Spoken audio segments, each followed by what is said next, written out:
ஹாப்பியா இருக்குன்னு சொல்லிட்டு என்னால வார்த்தைகளால சொல்லவே முடியல. அவ்வளோ சந்தோஷமா இருக்கு. பேசிக்கா நம்ம ஒரு படம், ஒரு ப்ராஜெக்ட் பண்றோம் அப்படின்னா, நம்ம என்ன எதிர்பார்ப்போம்? அடுத்தடுத்த ஆப்பர்ச்சுனிட்டிஸ், பணம், புகழ், ஃபேம் இதுதான் எதிர்பார்ப்போம். அஃப்கோர்ஸ் இது தேவை.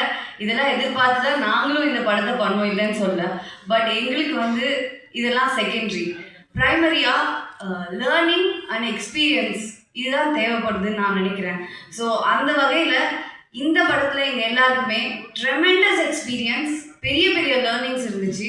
ஸோ ஒரு ஹாஃப் ஆஃப் த சக்ஸஸை நாங்கள் பார்த்துட்டோம். ஸோ அந்த வகையில் எங்கள் படம் பாதி சக்ஸஸ் ஆயிடுச்சு.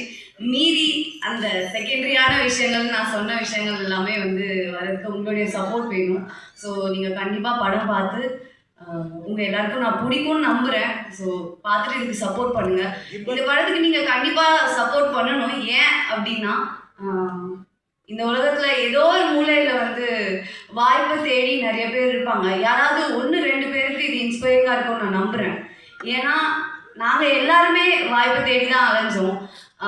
இப்போது ப்ரொடியூசருக்கு வந்து பெரிய ஆர்டிஸ்டோடைய கால் ஷீட் தேவைப்படும்.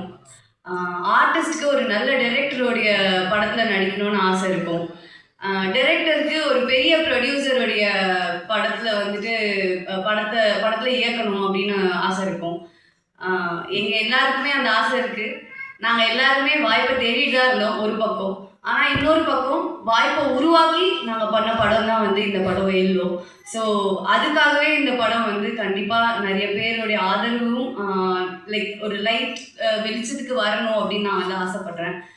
And coming to the crew team, நாங்கள் எல்லாருமே வந்து